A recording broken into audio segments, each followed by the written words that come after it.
संख्या पद्धति में आगे बढ़ते हैं और आज हम संख्या पद्धति में भाज्यता से संबंधित प्रश्नों को सॉल्व करेंगे। पिछले वीडियो में हमने देखा था कि कौन सी संख्या किससे विभाजित हो सकती है, भाज्यता के हमने नियम पढ़े थे। उसी में आगे बढ़ते हुए आज हम उस पर आधारित कुछ प्रश्नों को सॉल्व करेंगे। जैसे पहला प्रश्न है कि संख्या 5, 7, 8, 3 x 2, 6 को 9 से भाग देने पर शेषफल 0 आता है। x का मान याद करो, यानी जो संख्या दी हुई है 5, 7, 8, 3 x 2, 6 ये 9 से पूर्णतः विभाजित है। और आपको पता होगा कि कल हमने बताया था कि यदि कोई संख्या 9 से पूर्णतः विभाजित होती है तो उसके अंकों का योग भी 9 से विभाजित होता है। तो हम क्या करेंगे, इसके सभी अंकों को जोड़ देंगे। वो अंक क्या हो रहे होंगे, 9 से पूर्णतः विभाजित हो रहे होंगे। तो हम कह देंगे कि यहाँ से x का मान निकल आएगा। देख लेते हैं, जोड़ते हैं इसके अंकों को। क्या हो जाएगा, 5 + 7 + 8 + 3 + x + 2 + 6 कितना आया, इनको जोड़ देते हैं। 5 और 7 12, 12 और 8 20, 20 और 3 23 और 2 25 और 25 और 6 कितने होते हैं, 31 + x, यानी ये अंकों का योग है। और ये अंकों का योग क्या होना चाहिए, 9 से पूर्णतः विभाजित होना चाहिए। तो हम देखें कि x का ऐसा क्या मान रखें कि इसको 31 में जोड़ने पर ये पूर्णतः विभाजित हो जाए। तो इसके लिए दो कंडीशन बनती है। यदि हम x = 9 चौके 36 होता है तो x = हम यदि क्या रख दें, 5 रख दें। यदि x = क्या रख दें, 5 रख दें, तो ये कितना हो जाएगा, 36 हो जाएगा। और 36 क्या होता है, 9 से पूर्णतः विभाजित होता है। जब इसके अंकों का योगफल पूर्णतः विभाजित हो जाएगा तो ये संख्या भी क्या हो जाएगी, पूर्णतः विभाजित हो जाएगी। तो हम इसमें रख देते हैं 31 + 5 / 9, यानी 36/9, 9 चौके 36, 4 बार जा रहा है, यानी ये संख्या क्या हो रही है, पूर्णतः विभाजित हो रही है। तो x के स्थान पर क्या आ जाएगा, x के स्थान पर 5 आ जाएगा। ये आपको देखना हो तो है, अपने मन से रखना पड़ेगा कि यहाँ पर x के स्थान पर क्या रखें कि इससे क्या हो जाए, 9 से पूर्णतः विभाजित हो जाए।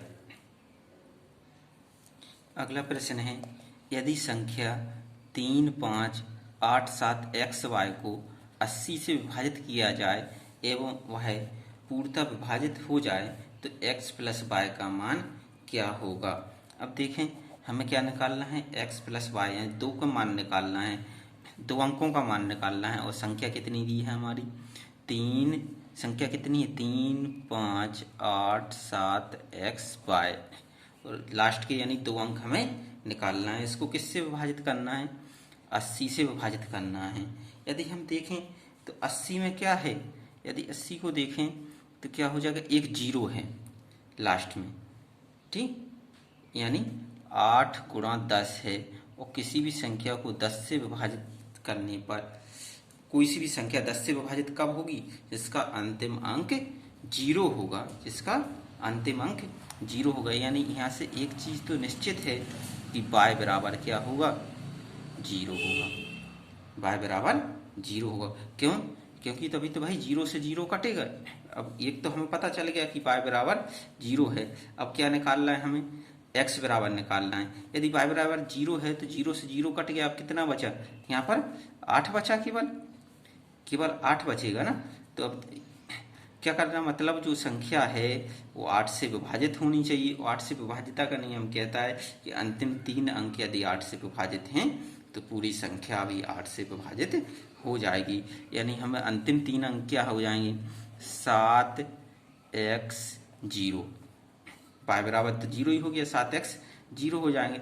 और इससे हमें किससे चेक करना है कि ये संख्या 8 से विभाजित है या नहीं है। तो देखें हम क्या रखेंगे, अब x का मान क्या रख सकते हैं, x बराबर 0 रख सकते हैं, 1 2 3 4 ... 9 तक कुछ भी रख सकते हैं। यदि हम देखें, यदि x बराबर 0 रखेंगे तो कितना हो जाएगा, ये 700 हो जाएगा। क्या 700 8 से विभाजित है, क्या 700 8 से विभाजित है, देख लेते हैं। 700 में हम 8 का भाग देते हैं, 8 अठन्ने 64, बचेंगे 6, 0 कितना हो जाएगा 8 7 56, 4 शेषफल बच गया। शेषफल कितना बच गया 4 बच गया। यानी ये जी क्या हो जाएगा, यदि यहाँ पर x बराबर 0 रखते हैं तो ये पूर्णतः विभाजित नहीं होगी। इस तरीके से 1 रखेंगे तो कितना हो जाएगा 710 हो जाएगा, तब भी ये विभाजित नहीं होगी। यदि हम 2 रखते हैं, क्या रखें x बराबर 2 रखें तो संख्या कितनी हो जाएगी, x बराबर 2 रखते हैं तो संख्या हो जाएगी 720। 8 से भागना है, 8 9 72 यानी 90 बार जाएगा।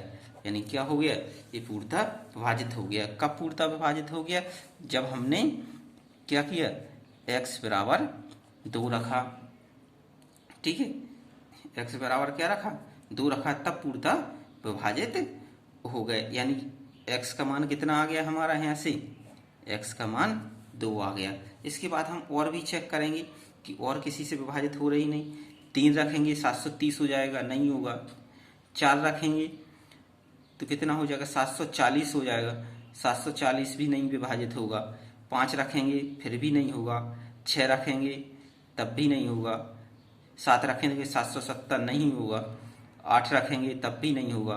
और 9 रखेंगे तो 790 हो जाएगा, फिर भी विभाजित नहीं हुआ। मतलब केवल एक ही संख्या x बराबर 2 है जिसके रखने पर ये 720 बनेगा और पूर्णतः विभाजित हो जाएगा। तो यहाँ से हमें क्या आ गया, 2 चीज़ें निकल के आ गई। एक तो x बराबर 2 मिल गया और y बराबर कितना मिल गया 0 मिल गया। तो हमें निकालना क्या था, इन दोनों का योग निकालना था। तो कितना आ जाएगा, x बराबर 2 है, y बराबर 0 है, तो x प्लस वाई कितना आ जाएगा 2 आ जाएगा।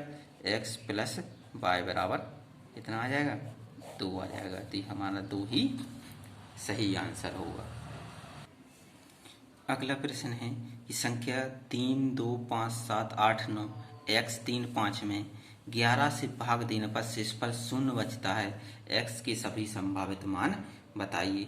मतलब यदि हमारे पास एक संख्या है, ये संख्या है, उसको 11 से भाग दें तो ये 11 से क्या हो रही है पूर्णतः विभक्त हो रही है। तो हमें क्या करना है, x का मान निकालना है। तो देख लेते हैं x का मान कैसे निकालते हैं। पहले संख्या लिख लेते हैं, 3 2 5 7 8 9 x 3 5, ठीक। ये संख्या है, इसको हमें क्या करना है 11 से भाग देना है। और 11 से भाज्यता का नियम पढ़ा था कि क्या करते थे, सम स्थान के जो अंक हैं उनमें से विषम स्थान के अंकों का योग माइनस कर देते थे, या सम और विषम स्थान के अंकों के योग का अंतर निकाल लेते थे। तो पहले हम क्या करेंगे, इसके सम विषम स्थानों को जोड़ लेते हैं। ऐसे 5 x 8 7 और 3 है, तो जोड़ लेते हैं। 5 और 8 5 13, 13 5 18 और 3 21, यानी 21 प्लस x, ये क्या आ गया अपना विषम स्थान के अंकों का योग आ गया। और सम स्थान के अंकों का योग निकाल लेते हैं, कितना है 3 और 9 12, 12 और 7 19, 19 और 2 कितने होते हैं 21, यानी क्या आ जाएगा सम स्थानों के अंकों का योग 21 आ गया। वो क्या बोलता था, इन दोनों का अंतर, तो 21 से 21 कैंसिल, केवल क्या बचा x बचा, x बचा। यानी x का मान क्या होना चाहिए, x का मान क्या होना चाहिए, तो 0 होना चाहिए या 11 होना चाहिए। यदि हम 11 रखते हैं तो 11 क्या हो जाएगी, 2 अंकों की संख्या हो जाएगी, जो कि संभव नहीं है। तो x का मान कितना आएगा 0 आएगा। क्यों, क्योंकि 11 की भाज्यता का नियम कहता है कि जो अंकों का अंतर है, जो अंकों का अंतर है, या तो वो 0 आना चाहिए या 11 के गुणनखंड में आना चाहिए। तो x की जगह हम 0 रखेंगे तो 21x ही हो जाएगा। 21 से 21 कैंसिल, यानी अंतर कितना आ जाएगा 0 आ जाएगा। तो x का मान क्या हो जाएगा 0 हो जाएगा। यदि हम x के 11 के गुणनखंड में रखेंगे तो 11 का गुणनखंड सबसे छोटा 11 होता है।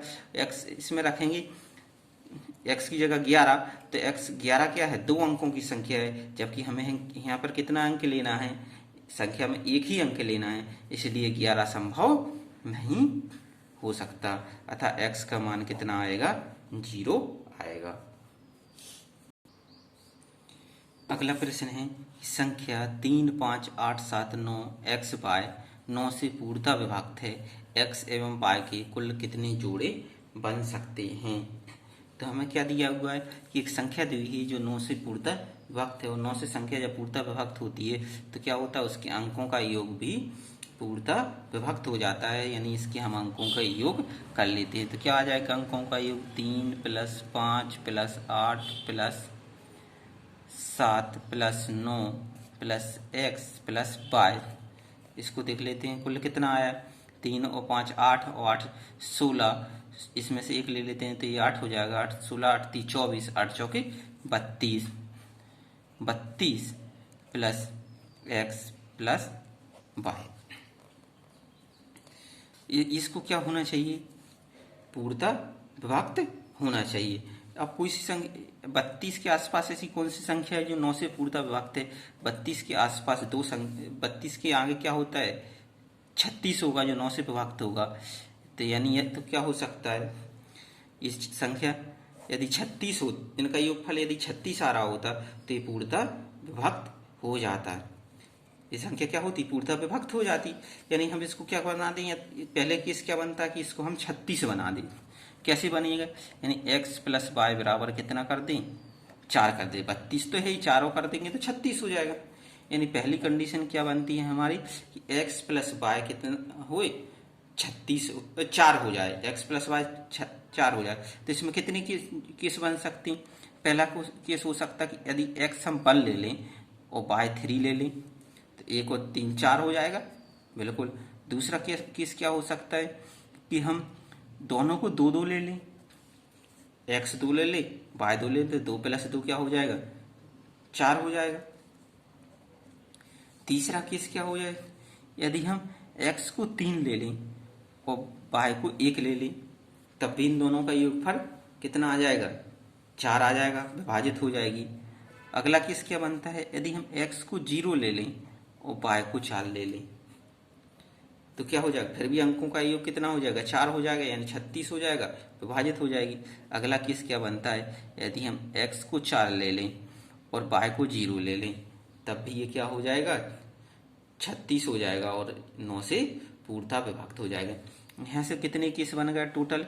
देखें 1 2 3 4 5, यानी 5 जोड़े तो ये बन जाते हैं। 5 जोड़े बन जाते हैं कि जिससे हमारा योगफल कितना हो जाएगा? 36 हो जाएगा। यदि देखें अगली संख्या क्या होती है, 36 के बाद अगली क्या होती है? 45 होती है। ठीक, जो क्या होती है? 9 से पूर्णतः विभक्त होती है। यदि हम इसको, इसके अंकों को 36 ना बना के कितना बना दें? 45 बना दें, तब भी ये 9 से विभक्त हो जाएगी। 45 बनाने के लिए हमें क्या हो जाएगा? x + y कितना रखना पड़ेगा? 45 में से 32 घटा दीजिए, कितना आ जाएगा? 13 आ जाएगा। यानी x + y यदि 13 हो तब ये कितना बन जाएगा? 45 बन जाएगा, और 45 बन जाएगा तो ये संख्या 9 से पूर्णतः विभक्त हो जाएगी। अब देख लेते हैं 13 कब कब बन सकता है। 13 के लिए कितनी जोड़ी बन सकती हैं? या तो क्या हो जाएगा, एक 0, 13, जो नहीं संभव है। क्यों? यदि x बराबर आप सोचें 0 ले लें और y बराबर 13 ले लें, 13 क्या है? 2 अंकों की संख्या है, जबकि हमें y कितना लेना है? यहाँ पर y क्या है? एक ही अंक है, इसलिए ये संभव नहीं हुआ। दूसरे केस में यदि x = 1 ले तो y = कितना हो जाएगा? 12 हो जाएगा, जो भी संभव नहीं होगा। यदि x = 2 लें, ये 11 हो जाएगा, नहीं होगा। x = 3 लें, y 10 हो जाएगा, नहीं है। लेकिन यदि x = हम क्या ले लें? 4 ले लें तो y = कितना हो जाएगा? 9, क्योंकि 9 और 4 कितने होते हैं? 13 होते हैं। तो ये कितना आ जाएगा? 45 बन जाएगा और विभक्त हो जाएगा। दूसरे केस में यदि हम क्या ले लें? x = 9 ले लें तो y = 4 हो जाएगा और विभक्त हो जाएगा। अगला केस क्या बन जाती है, यदि हम x 5 ले लें और y क्या ले लें? 8 ले लें, तब भी हो जाएगा। अगला केस क्या हो जाएगा, x 8 ले लें और y 5 ले लें, 13 हो जाएगा। और क्या हो सकता है, x 6 ले लें और y 7 ले लें। और क्या संभव है, x 7 ले लें और बाय 6 ले लें। और कोई सी ऐसी संख्या है जिनको जोड़ने पर 13 मिल जाए एक एक अंक की? और तो कोई नहीं है, क्योंकि यदि x 8 लेते हैं तो ऑलरेडी हम ले चुके हैं उसको। ठीक, तो यहाँ से कुल कितने जोड़े बन गए? यहाँ से देखें 1 2 3 4 5 6, यहाँ से 6 जोड़े बन गए। पहले ही 5 जोड़े यहाँ से बन चुके थे, यानी कुल कितने जोड़े बन जाएंगे? कुल बन गए हमारे 11 जोड़े। तो हमारा आंसर क्या आ जाएगा? 11 आ जाएगा। अब सोच रहे होगे 45 के बाद भी अगली संख्या होती है। 45 के बाद क्या आता है अगला? 54 आता है। कितना आता है? 54 आता है। तो यदि हम 54 को देखें तो 54 में से यदि क्या कर दें, 32 को माइनस कर दें तो कितना आ जाएगा? 22 आ जाएगा।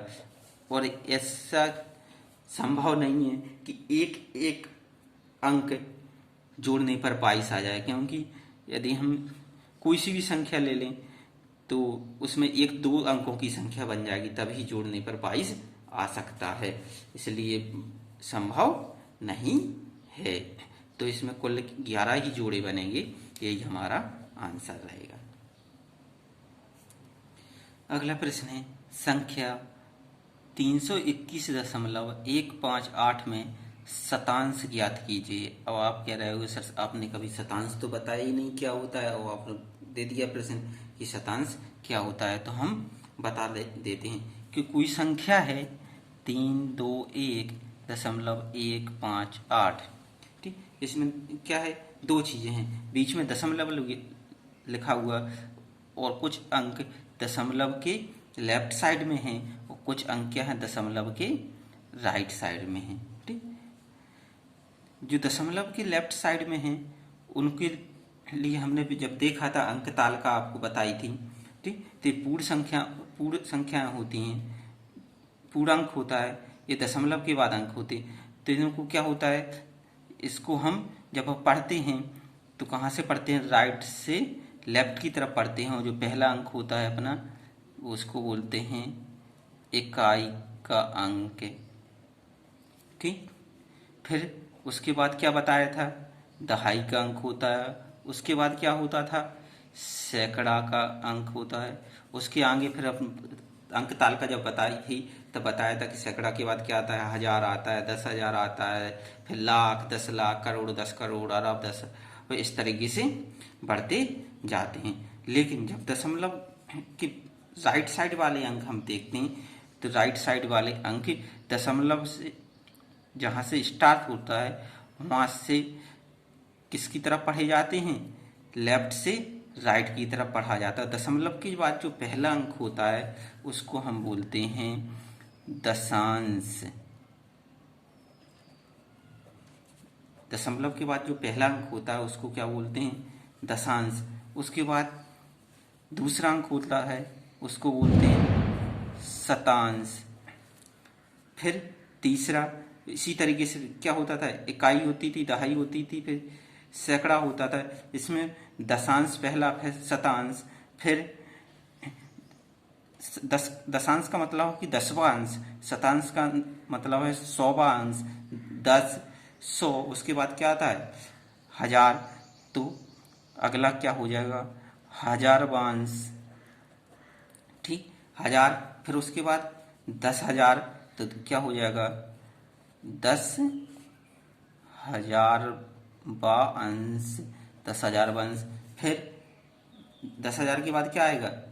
10,000 के बाद इसमें क्या आता था अंक तालिका में? लाख। तो इसमें भी क्या आ जाएगा? लाखांश आ जाएगा, मतलब लाखवांश। क्या आ जाएगा? लाखांश यानी लाखवांश। फिर क्या आ जाएगा? इसके बाद 10 लाख आता था, 10 लाखांश हो जाएगा, 10 लाखवांश हो जाएगा। इस तरीके से मतलब जो भी आएगा उसमें केवल हम अंश जोड़ते जाते हैं। और इसको कहाँ से शुरू करते हैं? दशमलव से शुरू करते हैं। और किस तरह बढ़ते हैं? राइट साइड बढ़ते जाते हैं, इस तरफ राइट बढ़ते जाते हैं। तो इसमें दशांश क्या होगा? पहला अंक जो होगा वो दशांश हो गया, यानी दशांश कितना है? 1 है। फिर हम देखें शतांश क्या होगा, मतलब दूसरा अंक जो होगा वो शतांश होगा। तो इसमें क्या हो जाएगा? 5 हो जाएगा। 1000वां अंश तीसरा है तो क्या हो जाएगा? इसका 8 हो जाएगा। यदि और कोई होती तो 10,000वां होता, फिर लाखवां। तो तो इसको हम इस तरीके से पढ़ें कि पहला अंक इकाई जिसको हम बोलेंगे दशांश, दूसरा अंक पहला अंक इकाई हो गया जिसको हम दशांश बोलेंगे, दूसरा अंक क्या होगी दहाई हो गया जिसको हम शतांश बोलेंगे, फिर तीसरा क्या हो जाएगा सैकड़ा जिसको हम हजारवांश बोलेंगे, फिर आगे 10,000 लाख सब में अंश लगाते चले जाएंगे और पढ़ते चले जाएंगे। ठीक, तो इसमें हम क्या पूछा गया था शतांश पूछा गया था, तो शतांश क्या हो जाएगा शतांश हो जाएगा इसमें हमारा 5 हो जाएगा। इसी से थोड़ा और देख लेते हैं, एक होता है इनका विस्तारित रूप,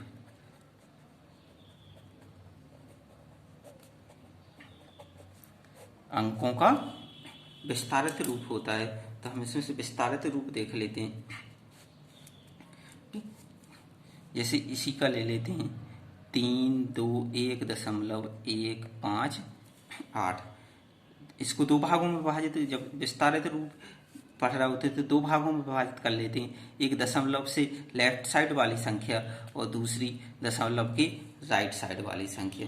ये दशमलव की लेफ्ट साइड वाली संख्या है, हम उसको उसी तरीके से विस्तारित करते हैं जैसे हमने अंक तालिका में देखा था।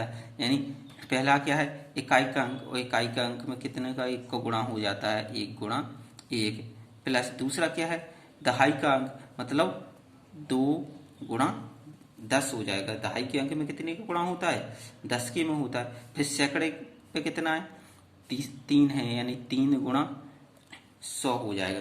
जिस तरीके से हम बढ़ते जाएंगे जो जिस स्थान पर होगा उसमें उसका मल्टीप्लाई करा जाएगा। मतलब पहले 1 था इकाई के स्थान पर, तो जो इकाई के स्थान पर होता है उसमें 1 का गुणा होता है। फिर 2 किसके स्थान पर था दहाई के स्थान पर, जो दहाई के स्थान पर होता है उसमें 10 का गुणा होता है। 3 किसके स्थान पर है अंक तालिका में 3 सैकड़ा के स्थान पर है, तो इसमें 100 का गुणा हो जाएगा। यदि और आगे कोई संख्या होती जो किसके स्थान पर 1000 के स्थान पर होती उसमें 1000 का मल्टीप्लाई कर देते। तो ये हो गया हमारा किसका जो दशमलव से लेफ्ट साइड वाली संख्या है उनका विस्तारित रूप हो गया। यदि जो दशमलव से राइट साइड वाली संख्या है उनका विस्तारित रूप लिखते हैं, तो क्या होते हैं उनका विस्तारित रूप हम दशमलव से जो अगला अंक है राइट साइड में उससे शुरू करते हैं, और दशमलव के बाद जो भी संख्या रहती हैं उनमें जैसे पहला अंक क्या हो जाएगा हमारा 1 है, 1 क्या है दशांश यानी 10वां अंक, तो दशमलव के जो राइट साइड में संख्या होती उसमें हम भाग देते चले जाते हैं। पहली जो अंक होता है उसमें 10 का भाग दे दिया जाता है, तो यानी 1/10 हो गया, प्लस दूसरा अंक जो होगा उसमें 100 का भाग देगी, यानी दशमलव से जितनी अंकों की दूरी है उतने जीरो लग जाते हैं नीचे। तो 5 दशमलव से कितनी दूरी पर है 2 अंकों के बाद है, यानी इसमें 2 जीरो लग जाएंगे। प्लस फिर क्या है 8 है, 8 कितनी दूरी पे है दशमलव से 1 2 3 अंकों की दूरी पर है, तो कितना हो जाएगा 100 हो जाएगा। ये हो गया संख्या का अंकों का विस्तारित रूप। इसमें क्या 8 में 3 जीरो आते हैं, 3 अंक बाद 1 2 3 अंक बाद 3 जीरो लगते। एक प्रश्न अगला है संख्या 5789.00187 का विस्तारित रूप लिखिए। तो हम जब दशमलव वाली संख्या होती है तो उसको हम 2 भागों में बांट लेते हैं।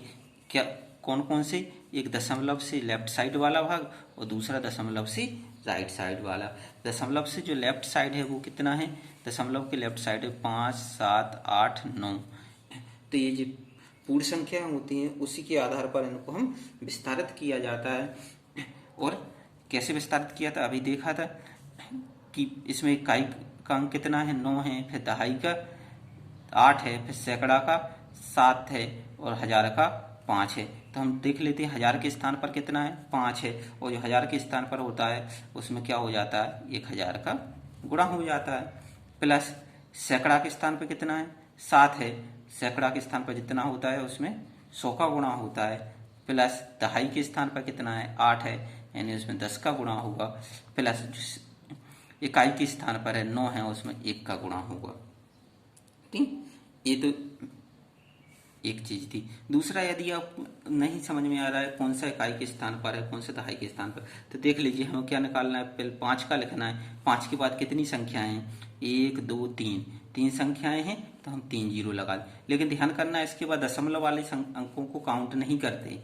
ठीक, यदि इसके बाद दशमलव लगा के 0 0 लिखा होता तो हम उनको काउंट नहीं करते, केवल दशमलव से पहले वाली संख्याओं को काउंट करते हैं। ठीक, फिर हम 7 लिखेंगे। 7 गुणा कितने अंक है? 1 2, 2 हो गया। फिर 8, 8 के बाद कितना अंक है? 1 है तो 1 0। 9 के बाद कोई अंक है नहीं है तो 1 हो जाएगा। ये हो गया।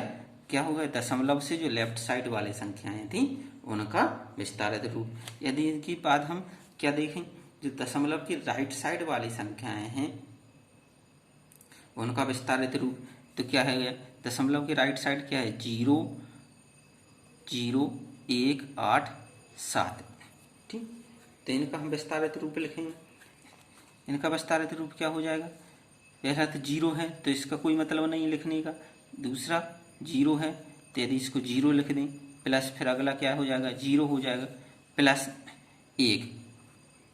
दशमलव की जो राइट साइड में उसमें क्या किस में लिखा जाता है? भाग में लिखा जाता है। इसमें कितना का भाग जाएगा? जितने अंक की दशमलव से दूरी होगी। कितने अंक की दूरी है? 1 2 3, 3 अंक की है तो एक में कितने? 1 2 3 यानी 1000 है। प्लस फिर इसके बाद क्या है? 8 है तो 8 बटे क्या हो जाएगा? कितने जीरो आएंगे? गिन लेते, 1 2 3 4, 4 अंक है तो 1000 से 8 बटे 1 पर 4 आ जाएंगे जीरो। और फिर कितना है? 7 है और नीचे कितने जीरो आएंगे? 1 2 3 4 5 जीरो आ जाएंगे। ठीक, ये इसका क्या हो गया? विस्तारित रूप हो गया।